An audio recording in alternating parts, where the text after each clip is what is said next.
রাসায়নিক সাম্যাবস্থা বা রাসায়নিক সাম্য। তো আজকে আলোচনা হবে 11 এর একটি নতুন চ্যাপ্টার, সেটি হচ্ছে রাসায়নিক সাম্য বা ভৌত ও রাসায়নিক প্রক্রিয়ার সাম্য নিয়ে আলোচনা। এই চ্যাপ্টার থেকে 6 নম্বরের প্রশ্ন থাকবে। এর মধ্যে 2 নাম্বার এবং 3 নাম্বার, 1 নাম্বার এগুলো মিশিয়ে থাকবে। এই চ্যাপ্টারটা খুবই একটা সহজ অধ্যায়, মানে খুব সহজ চ্যাপ্টার। এই কারণেই বলছি, একটা রাসায়নিক বিক্রিয়া থেকে তার বিভিন্ন অংশ সম্পর্কে আমরা সহজেই জানতে পারবো, কিন্তু তার টেকনিক গুলো ভালো করে জানতে হবে। এখানে প্রমাণ খুব একটা বেশি নেই, সমীকরণ আছে যেগুলো আমরা বিক্রিয়ার সাপেক্ষেই সেগুলো তৈরি করতে পারবো। এর দুটো পার্ট আছে, একটা হচ্ছে রাসায়নিক সাম্য, তারপরের একটা পার্ট আছে, সেটা আমরা পরে আলোচনা করব। তো এখন এই চ্যাপ্টারের প্রথম যে পার্ট, সেটা তোমার হচ্ছে রাসায়নিক সাম্য। এই রাসায়নিক সাম্য বা কেমিক্যাল ইকুইলিব্রিয়াম, এই জিনিসটা নিয়ে আমরা আলোচনা করব। এইখান থেকে 2 নম্বর বা 3 নম্বরের প্রশ্ন কনফার্ম ধরে নেওয়া যায়। এখানে দুটো পার্ট আছে, একটা সাম্য ধ্রুবকের অংশ, হ্যাঁ থিওরি প্রায়, ম্যাথমেটিক্যাল কম আছে।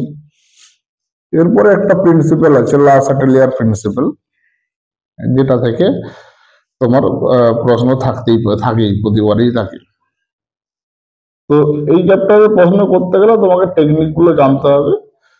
এখানে মনে রাখার মতো থিওরি কমই আছে, প্রমাণও কম আছে। সেই জন্য সেই প্রমাণগুলো অ্যাপ্লাই করে বাকি জিনিসগুলো করতে হবে। ছোট ছোট প্রমাণ আছে 2-3টা, বাকি সেই প্রমাণের উপরেই অ্যাপ্লিকেশন সবগুলো আছে। তো চলো দেখা যাক রাসায়নিক সাম্য এই জিনিসটা কি। তো রাসায়নিক সাম্য জানতে গেলে প্রথমে আমাদেরকে যে জিনিসটা জানতে হবে সেটা হচ্ছে রাসায়নিক বিক্রিয়া। রাসায়নিক সাম্য কথাটা কিভাবে আসছে সেটা আমরা এই রাসায়নিক বিক্রিয়া থেকেই আলোচনা করব। যদি একটা রাসায়নিক বিক্রিয়া আমরা লিখি, এ প্লাস বি বিক্রিয়া করলো, সি প্লাস ডি উৎপন্ন হলো, সি প্লাস ডি উৎপন্ন হলো। এই রাসায়নিক বিক্রিয়াকে আমরা 2 ভাগে ভাগ করতে পারি। কি কি? একটা হচ্ছে একমুখী রাসায়নিক বিক্রিয়া, আর একটা হচ্ছে উভমুখী রাসায়নিক বিক্রিয়া। একমুখী রাসায়নিক বিক্রিয়াটা কি বলবো না, যেখানে এ প্লাস বি সম্পূর্ণভাবে বিক্রিয়া করে সি প্লাস ডি উৎপন্ন হলো। বিক্রিয়াটা শুরু হচ্ছে এ প্লাস বি দিয়ে, এবং বিক্রিয়াটা যখন শেষ হচ্ছে তখন এ বি এর কোনো অস্তিত্ব থাকছে না, শুধুমাত্র থাকছে সি এবং ডি। তাহলে যেসব রাসায়নিক বিক্রিয়াতে বিক্রিয়ক পদার্থ সম্পূর্ণরূপে বিক্রিয়া করে বিক্রিয়াজাত পদার্থ উৎপন্ন করে নেয়, তাকে আমরা বলবো একমুখী বিক্রিয়া। যেমন একটা উদাহরণ দিই, প্রশমন বিক্রিয়া। প্রশমন বিক্রিয়া একটা উদাহরণ হতে পারে। যেমন ধরো আমরা বিক্রিয়া করলাম HCl, একটা তীব্র অ্যাসিড, তার সঙ্গে NaOH, বিক্রিয়া কি উৎপন্ন হলো না, NaCl প্লাস H2। তাহলে বিক্রিয়াজাত পদার্থ হচ্ছে NaCl প্লাস H2। এখানে বিক্রিয়াটা হয়ে যাওয়ার পর HCl বা NaOH কারোর অস্তিত্ব কিন্তু থাকবে না, পুরোটাই বিক্রিয়াজাত পদার্থে পরিণত হবে। তো সেই জন্য একে একমুখী বিক্রিয়া বলা হচ্ছে। একমুখী বিক্রিয়া প্রকাশ করার জন্য একটা তীর চিহ্ন দেওয়া হয়, যে বিক্রিয়াটা যেই মুখে যাচ্ছে সেই মুখে গিয়ে শেষ হচ্ছে। উভমুখী বিক্রিয়ার ক্ষেত্রে কি ঘটে না, এখানে যেগুলো থাকবে, যে A plus B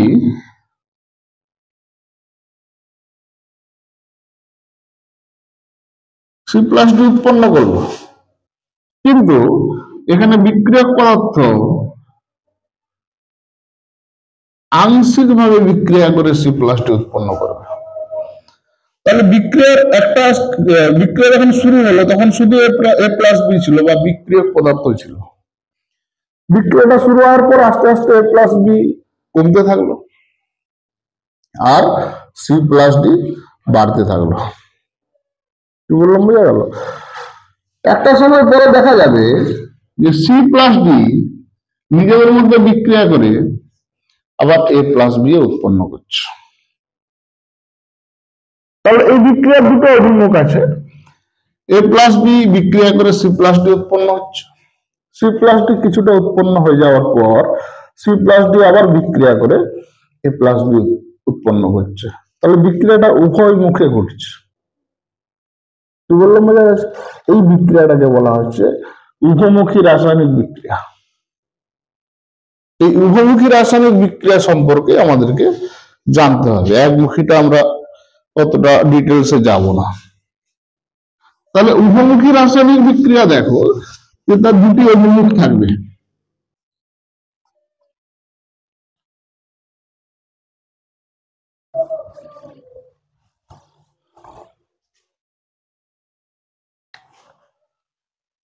A plus B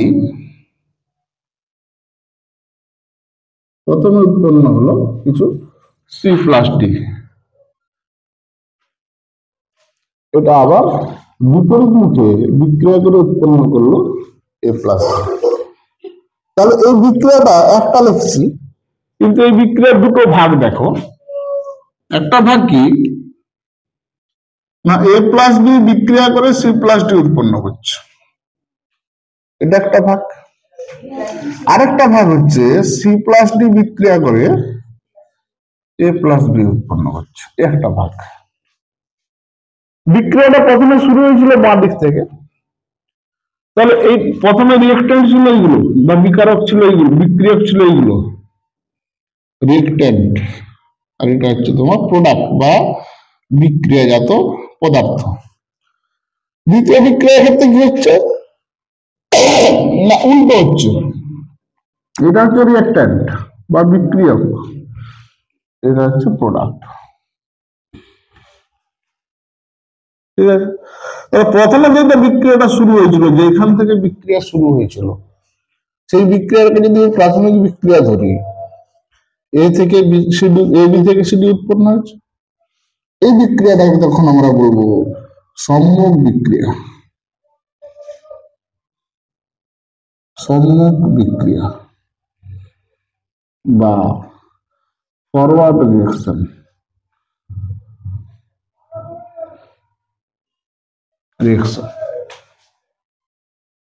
পরবর্তী ক্ষেত্রে দেখো সি প্লাস ডি যখন বিক্রিয়া করে এ প্লাস বি উৎপন্ন করছে, তখন এই বিক্রিয়াটা কি এই বিক্রিয়ার বিপরীতে ঘটছে, সেই জন্য এটাকে বলা হচ্ছে বিপরীতমুখী বিক্রিয়া।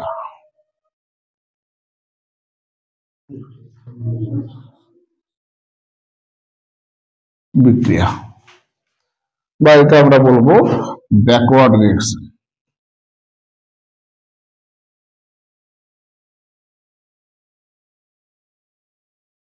তাহলে এবার মূল পয়েন্টে আসি যে এ প্লাস বি যখন বিক্রিয়া করে সি প্লাস ডি উৎপন্ন করছে, এ এবং বি এর নির্দিষ্ট একটা গাঢ়ত্ব নেওয়া হয়েছিল। যখন বিক্রিয়া শুরু হলো, একটা সময় এ প্লাস বি এর গাঢ়ত্ব কমছে, তখন সি প্লাস ডি এর গাঢ়ত্ব বৃদ্ধি পাচ্ছে। তাহলে সি প্লাস ডি তৈরি হচ্ছে মানে তার গাঢ়ত্ব বাড়ছে। সি প্লাস ডি গাঢ়ত্ব বাড়তে বাড়তে একটা সময় দেখা গেল সি প্লাস ডি আবার নিজেদের মধ্যে বিক্রিয়া করে এ প্লাস বি উৎপন্ন করছে, তখন আবার কি হচ্ছে সি প্লাস ডি এর গাঢ়ত্ব কমছে, এ প্লাস বি এর গাঢ়ত্ব বাড়ছে। এটাকে যদি আমরা লেখচিত্রের সাহায্যে দেখাই, ধরো এটা একটা লেখচিত্র, এই লেখচিত্রে এদিকে তোমার গাঢ়ত্ব আর এদিকে থাকছে সময়। তাহলে এখানে ছিল ধরো এ প্লাস বি, এর গাঢ়ত্ব প্রথমে বেশি ছিল, এখানে আছে ধরো সি প্লাস ডি, এর গাঢ়ত্ব প্রথমে ছিলই না। তাহলে যখন বিক্রিয়া শুরু হয়নি তখন সি প্লাস ডি এর গাঢ়ত্ব থাকবে কেন? থাকবে না। তাহলে এ প্লাস বি যখন বিক্রিয়া শুরু করলো, তার গাঢ়ত্ব আস্তে আস্তে আস্তে আস্তে আস্তে আস্তে কমতে থাকলো। এ প্লাস ডি এর গাঢ়ত্ব কমে কি হচ্ছে সি প্লাস ডি উৎপন্ন হচ্ছে, তার মানে এখানে সি প্লাস ডি এর গাঢ়ত্ব আস্তে আস্তে আস্তে আস্তে বাড়তে থাকলো। এভাবে দুটি বিপরীত বিক্রিয়া অর্থাৎ ফরওয়ার্ড রিঅ্যাকশন এবং ব্যাকওয়ার্ড রিঅ্যাকশন, দুটি বিপরীত রিঅ্যাকশন ক্রমশ চলতে চলতে এমন একটা সময় আসবে যেখানে এ প্লাস বি এর গাঢ়ত্ব যে হারে কমছে, সি প্লাস ডি এর গাঢ়ত্ব সেই হারেই বাড়ছে। অর্থাৎ এ প্লাস বি এর গাঢ়ত্বের পরিবর্তন এবং সি প্লাস ডি এর গাঢ়ত্বের পরিবর্তন সমান হয়ে গেছে। সেই জন্য দেখো গাঢ়ত্বের আর পরিবর্তন ঘটছে না। অর্থাৎ সম্মুখ বিক্রিয়া যেই গতিতে চলছে বা যে হারে চলছে, বিপরীত বিক্রিয়াও সেই হারেই চলছে। তার মানে এখানে এ প্লাস বি থেকে সি প্লাস ডি যেই গতিতে উৎপন্ন হচ্ছে, গতি দিয়েও বলতে পারি, গাঢ়ত্ব দিয়েও বলতে পারি। গাঢ়ত্ব দিয়ে যদি বলি এ প্লাস বি এর গাঢ়ত্ব যে হারে কমছে, সি প্লাস ডি এর গাঢ়ত্ব সে হারে বাড়ছে। আবার উল্টো দিকে যদি বলি সি প্লাস ডি এর গাঢ়ত্ব যে হারে কমছে, এ প্লাস বি এর গাঢ়ত্ব সে হারেই কমছে। তাহলে এই কমা বাড়াটাকে আমরা কি করতে পারি না, পরিবর্তন বলে দিতে পারি। যেখানে এ প্লাস বি এর গাঢ়ত্বের পরিবর্তন এবং সি প্লাস ডি এর গাঢ়ত্বের পরিবর্তন সমান। এবার যদি গতি দিয়ে বলি, প্রথমে দেখো এ প্লাস বি বিক্রিয়ার গতি ক্রমশ কমছে, সি প্লাস ডি এর বিক্রিয়ার গতি বাড়ছে। এই বাড়া কমা হতে হতে একটা সময় কি হবে, এ প্লাস বি এর মানে এ প্লাস বি থেকে সি প্লাস ডি অর্থাৎ ফরওয়ার্ড রিঅ্যাকশন এর যা গতি বা এর বিক্রিয়ার যে হার, বিপরীত বিক্রিয়ার হার একই হবে। এই সময়টিকে বলা হবে যে এই রাসায়নিক বিক্রিয়াটি সাম্য অবস্থা অর্জন করেছে। তাহলে সাম্য অবস্থা জিনিসটা কি না, কোন রাসায়নিক বিক্রিয়াতে যখন কোন উভয়মুখী রাসায়নিক বিক্রিয়া, তো শুধু রাসায়নিক বিক্রিয়া বললে হবে না, একমুখীর ক্ষেত্রে আমরা সাম্য অবস্থাটা পাবো না। উভয়মুখী রাসায়নিক বিক্রিয়ার ক্ষেত্রে যখন ফরওয়ার্ড রিঅ্যাকশনের বিক্রিয়ার হার এবং ব্যাকওয়ার্ড রিঅ্যাকশনের বিক্রিয়ার হার দুটি সমান হয়ে যায়, তখন কি হয়, বিক্রিয়ক পদার্থের গতি এবং বিক্রিয়ক পদার্থের গাঢ়ত্বের পরিবর্তন বিক্রিয়াজাত পদার্থের গাঢ়ত্বের পরিবর্তনের সমান হয়ে যায়। তখন ওই অবস্থাটিকে বলা হবে ওই রাসায়নিক বিক্রিয়ার সাম্য অবস্থা। তাহলে সাম্য অবস্থা জিনিসটা কি বোঝা গেল, একটা উভয়মুখী বিক্রিয়া বা দুটি বিক্রিয়া একই হারে চলছে।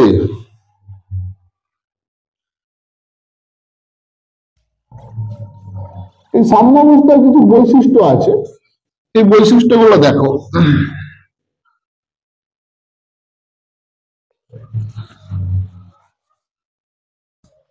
এই যে এ প্লাস বি সমান সি প্লাস ডি, এই বিক্রিয়াটা যে সাম্য অবস্থা অর্জন করেছে, আমি ধরলাম এই বিক্রিয়াতে তাপমাত্রা হচ্ছে এক্স কেলভিন, আমি নিয়েছি চাপ ওয়াই অ্যাটমসফিয়ার, এর আয়তন ধরো জেড লিটার।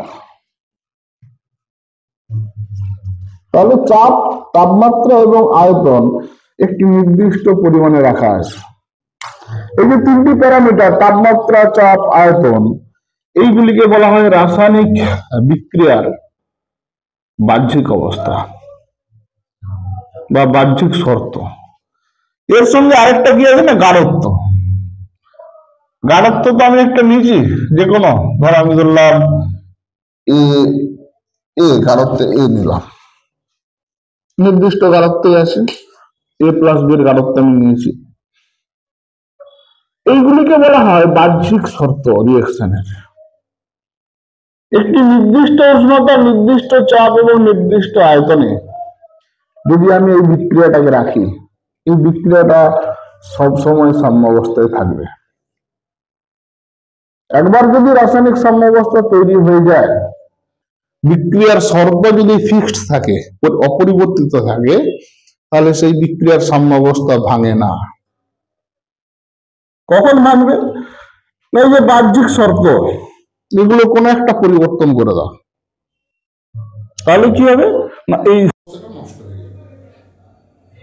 কিভাবে নষ্ট হবে? না, এইখানে তারা এসে সমান থাকবে না, এখানে তাদের গতি পাল্টে যাবে বা গাঢ়ত্বের পরিবর্তনের হার পাল্টে যাবে। পাল্টে যাওয়ার পরে কি হবে? তারা আবার নতুন করে সাম্যাবস্থা অর্জন করবে। যখনই কোনো একটা বিক্রিয়ার সাম্যাবস্থা পাল্টে যায়, সেই বিক্রিয়াটি আবার নতুন করে সাম্যাবস্থা অর্জনের চেষ্টা করে।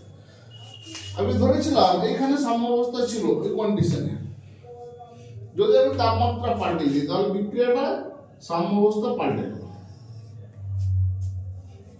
তখন এই বিক্রিয়াটা এখানে গিয়ে সাম্যাবস্থা তৈরি করলো। কি বললাম, বোঝা গেছে? তাহলে এই সাম্যাবস্থা থেকে আলাদা আলাদা অবস্থান বা আলাদা কন্ডিশনে ঘটছে। তাহলে কোনো বিক্রিয়ার বাহ্যিক শর্তে যদি পরিবর্তন ঘটে, বিক্রিয়ার সাম্যাবস্থা ভেঙে যায় বা বিঘ্নিত হয়, বিক্রিয়াটি আর সাম্যাবস্থায় থাকে না। তখন ওই বিক্রিয়াটি আবার নতুন করে সাম্যাবস্থায় আসার চেষ্টা করে। এগুলো হচ্ছে তোমার রাসায়নিক সাম্যের বৈশিষ্ট্য।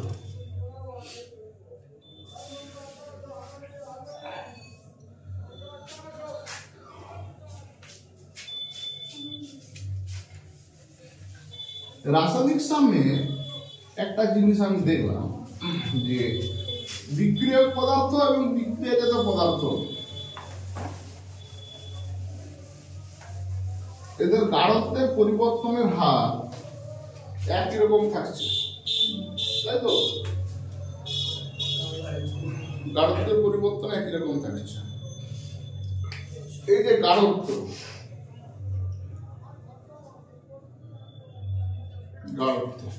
কোন একটা রাসায়নিক বিক্রিয়া নিয়ে নিই, আমি মনে করলাম x mole A y mole B বিক্রিয়া করে m মোল C প্লাস n মোল D উৎপন্ন করলো। এটি একটি রাসায়নিক বিক্রিয়া যেটি সাম্যাবস্থায় আছে। তাহলে সাম্যাবস্থায় বিক্রিয়ক পদার্থের গাঢ়ত্ব, বিক্রিয়াজাত পদার্থের গাঢ়ত্ব একই রকম থাকবে। এই বিক্রিয়ক পদার্থ বা বিক্রিয়াজাত পদার্থ এর গাঢ়ত্বকে আমরা এখানে একটা নতুন টার্ম দিয়ে প্রকাশ করব, সক্রিয় ভর বা অ্যাক্টিভ মাস, যেটাকে ছোট হাতের এ দ্বারা প্রকাশ করা হয়, সক্রিয় ভর বা অ্যাক্টিভ মাস।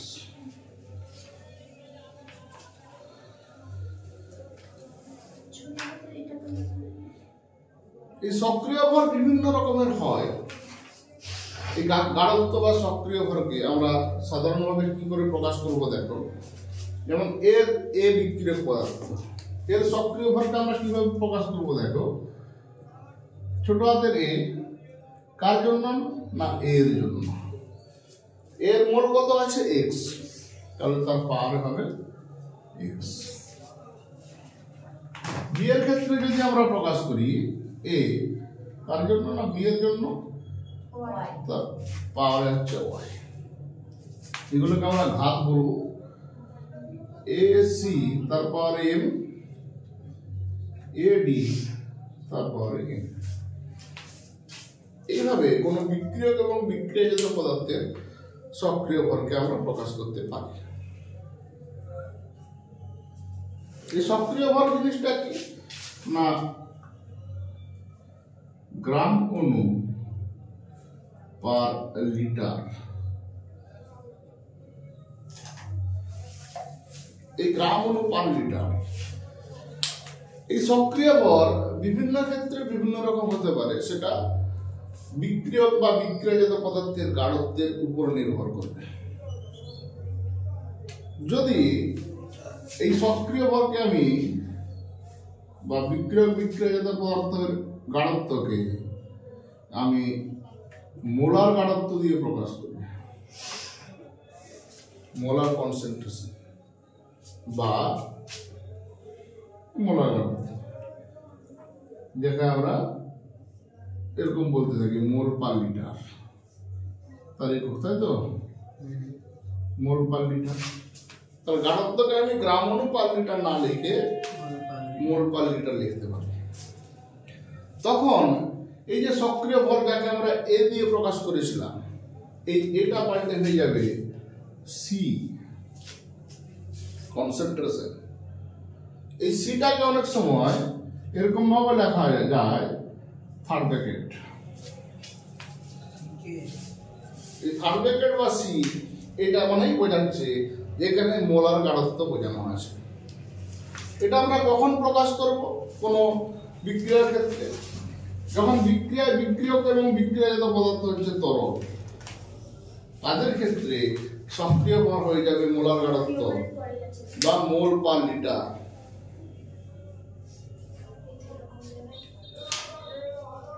যদি বিক্রিয়াজাত পদার্থ গ্যাসীয়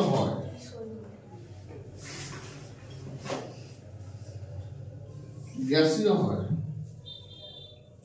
তার গাঢ়ত্বকে আমরা চাপ দিয়ে প্রকাশ করব। চাপের একক কি না? অ্যাটমসফিয়ার চাপের একক। এই চাপকে আমরা পি দ্বারা লিখব, তখন এ বা সি থাকবে না। সাধারণভাবে বিক্রিয়ক এবং বিক্রিয়াজাত পদার্থের সক্রিয় ভর হচ্ছে অ্যাক্টিভ মাস বা গ্রাম অণু পার লিটার, যাকে আমরা এ দিয়ে প্রকাশ করব।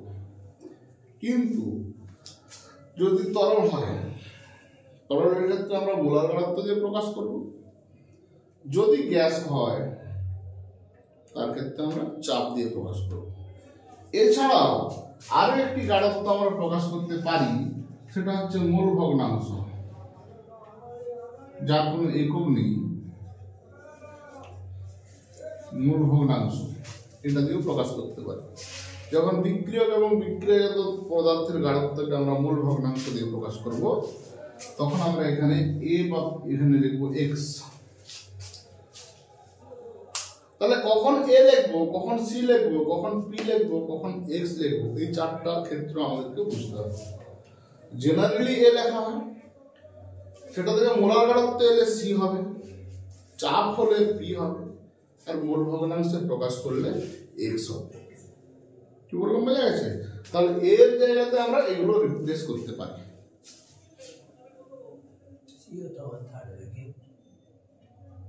সি অথবা থার্ড ব্র্যাকেট। এইগুলো হচ্ছে গাঢ়ত্ব। এই গাঢ়ত্ব আমরা ব্যবহার করে থাকি।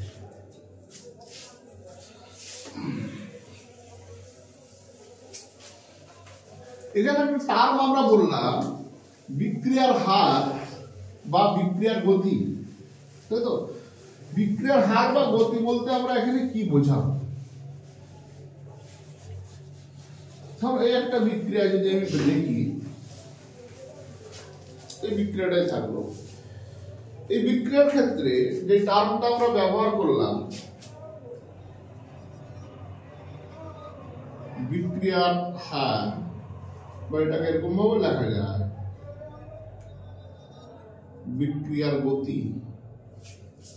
এই বিক্রিয়ার হার বা বিক্রিয়ার গতি জিনিসটা কি না? বিক্রিয়ার হার হচ্ছে গাঢ়ত্বের পরিবর্তন ডিভাইডেড বাই সময় বা সময়ের পরিবর্তন।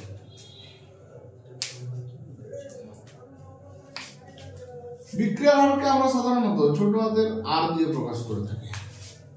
তাহলে এই বিক্রিয়ার ক্ষেত্রে আর আমি কিভাবে প্রকাশ করব? না, আর সমান গাঢ়ত্ব পরিবর্তন, মানে এর গাঢ়ত্ব যদি আমি লিখি, তার পরিবর্তন মানে ডি বুঝে দিলাম, বা ডেল্টা পরিবর্তন হয়ে গেল কার সাপেক্ষে না? সময়ের সাপেক্ষে ডিটি। যেহেতু এর মোল এক্স, আগে আমরা লিখে দেবো 1/x। এটা হলো। যদি বি এর সাপেক্ষে লিখি 1/y dB/dt, সি এর ক্ষেত্রে লিখলে 1/m dC/dt। শুধু সি কিন্তু নয়, এখানে আমি শুধু সি বলছি, এখানে আমরা থার্ড ব্র্যাকেট দিয়ে লিখছি, অর্থাৎ মোলার গাঢ়ত্ব প্রকাশ বা এ দিয়েও প্রকাশ করতে পারতাম, কোনো সমস্যা নেই।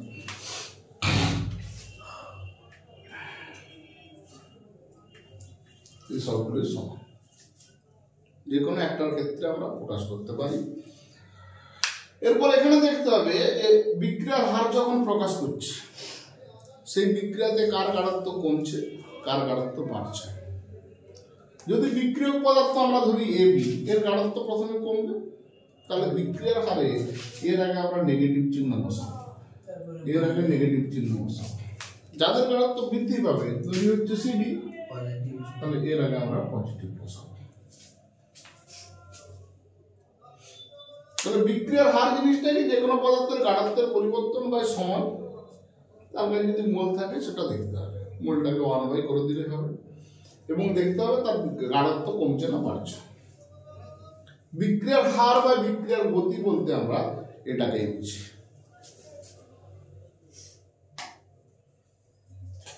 এই জিনিসটা বোঝা গেল কি যায়নি? বোঝা গেল। এই বিক্রিয়ার হার বা গতি এটা আমরা কেন পড়লাম না, কোন রাসায়নিক বিক্রিয়ার হার কি কি বিষয়ের উপর নির্ভর করে সেটা পড়তে গিয়ে প্রথমে আমাদেরকে এটা পড়তে হবে,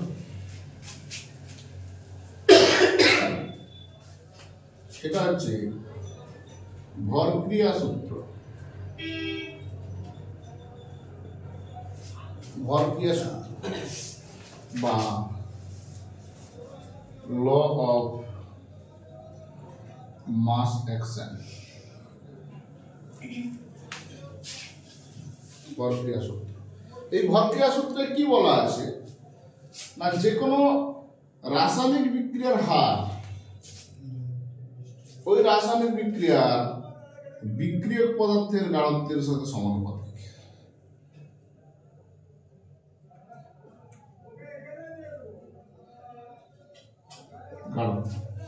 এর সাথে সমানুপাতিক, এবং এখানে বিক্রিয়ার কন্ডিশন কিন্তু একই থাকবে, নির্দিষ্ট উষ্ণতা, নির্দিষ্ট চাপ, নির্দিষ্ট আয়তন।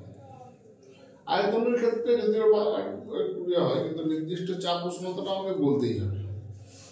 নির্দিষ্ট চাপ উষ্ণতায় কোনো রাসায়নিক বিক্রিয়ার হার ওই বিক্রিয়ায় বিক্রিয়ক পদার্থের গাঢ়ত্বের সাথে সমানুপাতিক। তাহলে এই যে হার গাঢ়ত্বের সাথে সমানুপাতিক হলো, তাহলে হার জিনিসটাকে সেটা আমাদেরকে জানতে হবে। সেই জন্য আমরা বিক্রিয়ার হারটা আগে বা বিক্রিয়ার গতিটা আগে দেখে নিলাম। এরপর এই বিক্রিয়াটাকে যদি আমি দুই ভাবে লিখি, এর সম্মুখ বিক্রিয়া এবং বিপরীত বিক্রিয়া। এই বিক্রিয়ার দুটো অংশ, তাহলে সম্মুখ বিক্রিয়া বা ফরওয়ার্ড রিঅ্যাকশন আমরা লিখতে পারি x mole A y mole B বিক্রিয়া করে m মোল C n মোল D উৎপন্ন করছে। এর যদি ব্যাকওয়ার্ড রিঅ্যাকশন আমরা লিখি m মোল C n মোল D এর সঙ্গে বিক্রিয়া করে x mole A plus y mole B উৎপন্ন করছে। তাহলে এই দুটো বিক্রিয়ার ক্ষেত্রে আমরা যদি ভরক্রিয়া সূত্র প্রয়োগ করি,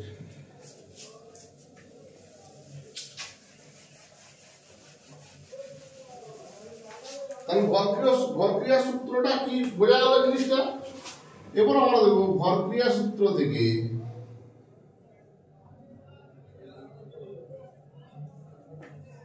সাম্য ধ্রুবক,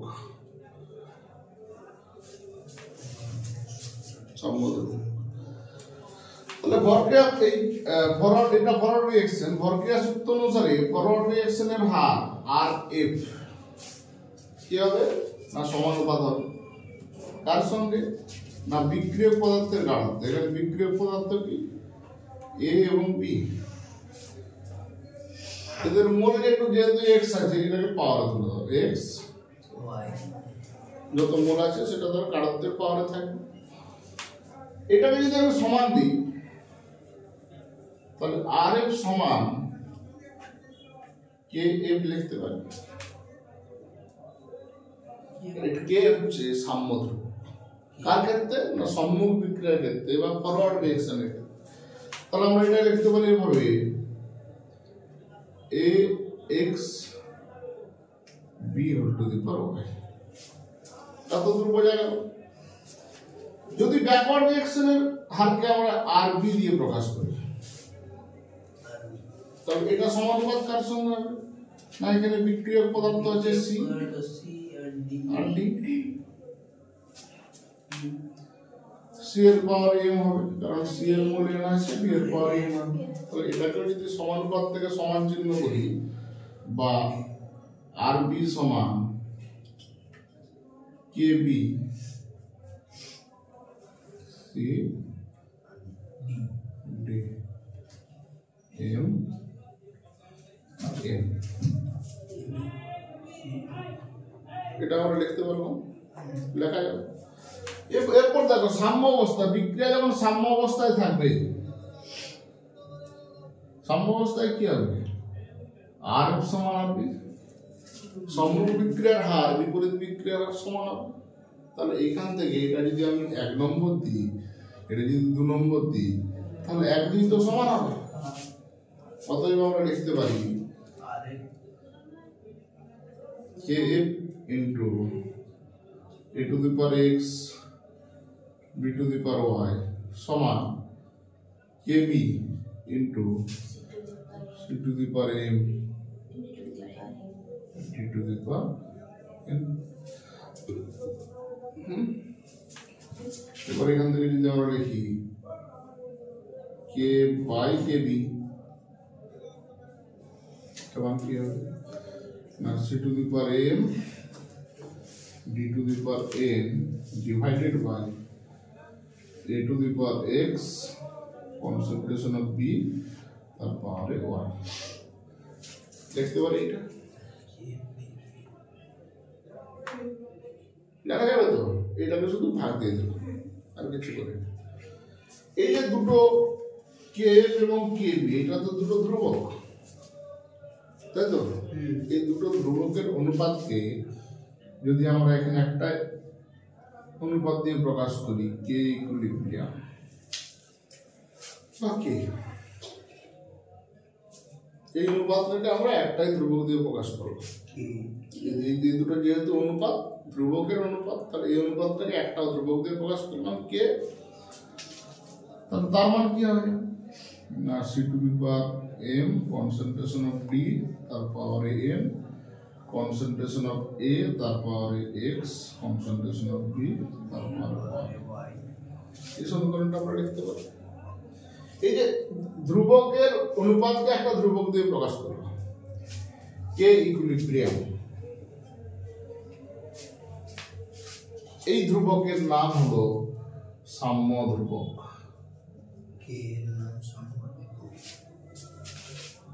বা ইংরেজিতে আমরা বলবো ইকুইলিব্রিয়াম কনস্ট্যান্ট, ইকুইলিব্রিয়াম কনস্ট্যান্ট। তাহলে এখান থেকে সাম্য ধ্রুবকের সংজ্ঞা যদি আমরা দিই, যে কোনো উভমুখী রাসায়নিক বিক্রিয়ার ক্ষেত্রে বিক্রিয়াজাত পদার্থের গাঢ়ত্বের অনুপাত তাদের মোলের ঘাত সহ তার আগে নির্দিষ্ট তাপ এবং তাপমাত্রা বলতে, তাপ এবং তাপমাত্রা, চাপ ও তাপমাত্রার কথাটা বলতে হবে। নির্দিষ্ট চাপ ও তাপমাত্রায় কোন উভমুখী রাসায়নিক বিক্রিয়াজাত পদার্থের গাঢ়ত্ব তার গুণফল ঘাত সহ এবং বিক্রিয়ক পদার্থের ঘাত সহ গাঢ়ত্বের গুণফল, এই দিয়ে অনুপাতকে আমরা কি বলবো না ওই বিক্রিয়ার সাম্য ধ্রুবক। এখান থেকে এটাই বোঝা যাচ্ছে। অথবা আমরা এটা বলতে পারি k ইকুইলিব্রিয়াম সমান আমরা কি লিখেছি kf বাই kb, অর্থাৎ কোন রাসায়নিক বিক্রিয়া বা উভমুখী রাসায়নিক বিক্রিয়া সম্মুখ বিক্রিয়ার সাম্য ধ্রুবক, সম্মুখ বিক্রিয়ার হার ধ্রুবক এবং বিপরীত বিক্রিয়ার হার ধ্রুবক, এই দুইয়ের অনুপাতকে আমরা বলবো ওই বিক্রিয়ার সাম্য ধ্রুবক। তাহলে ভরক্রিয়া সূত্র থেকে কি করে সাম্য ধ্রুবক প্রতিষ্ঠা করলাম সেটা বোঝা গেল কি যায়নি? বোঝা গেছে। তাহলে যে কোনো বিক্রিয়ার ক্ষেত্রে আমরা যখন সাম্য ধ্রুবকের সমীকরণ লিখব, সেখানে কি লিখবো না উপরে বিক্রিয়াজাত পদার্থের গাঢ়ত্ব, নিচে বিক্রিয়ক পদার্থের গাঢ়ত্ব, এটা দিয়ে যে কোনো বিক্রিয়ার ক্ষেত্রে আমরা সাম্য ধ্রুবকের সমীকরণ লিখতে পারবো না, পারা যাবে না।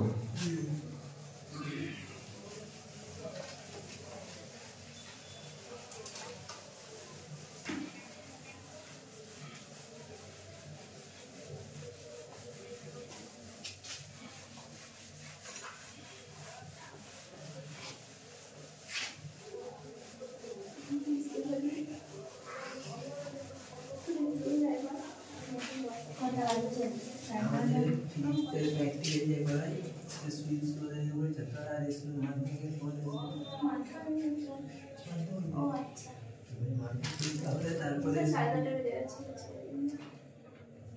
পিছনে তো বলতো স্যার মঙ্গলবেলা ছাড়বেনি 10:30টায় তাহলে এটা একটু দাঁড়িয়ে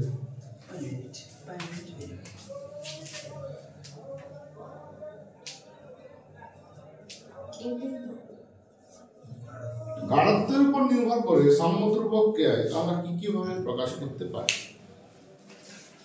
যখন কোনো বিক্রিয়ার গাঢ়ত্বকে আমরা অ্যাক্টিভ মাস দ্বারা প্রকাশ করব বা সক্রিয় তার মানে এ, তখন সাম্যদ্রব্যক হয়ে যাবে কে এ। যদি আমি সেই বিক্রিয়াটার ক্ষেত্রে লিখি A of C whole to the power m, A of D whole to the power n divided by A of A whole to the power x গুণিত A of B whole to the power y।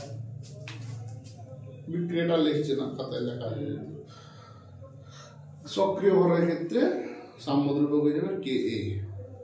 যদি সক্রিয় ভরের পরিবর্তে আমরা molar গাঢ়ত্ব লিখি তাকে আমরা C দিয়ে প্রকাশ করি, তাহলে তখন সাম্যদ্রব্যক হয়ে যাবে কেসি। তখন আমরা কি লিখবো concentration of C whole to the power n, concentration of D whole to the power n, concentration of A whole to the power x whole to the power y।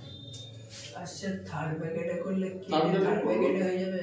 Third ব্র্যাকেটে শুধু সি হবে না, সেটাও C থাকবে, কেসি থাকবে। হ্যাঁ, C অথবা third bracket, তো সেখানে ধ্রুবকটা কেসি থাকবে, কেসি। যদি আমরা চাপ দিয়ে সাম্যদ্রব্যককে প্রকাশ করি, চাপ মানে কি পি, তখন সাম্যদ্রব্যক হয়ে যাবে কেপি। তাহলে কেপি সমান আমরা লিখবো P into C, PC whole to the power M, PD whole to the power N, PA whole to the power X, PB whole to the power Y. এটা হলো চাপের ক্ষেত্রে। যদি মোল ভগ্নাংশ প্রকাশ করা হয়, মোল ভগ্নাংশ X, x to the power x তাহলে এটা হবে তখন K X xc X whole to the power M, X D whole to the power M, X whole to the power X, X whole to the power Y. তাহলে সাম্যদ্রব্যককে আমরা এই চার ভাবে প্রকাশ করতে পারি। কিসের উপর নির্ভর করে? না, গাঢ়ত্বের উপর নির্ভর করে।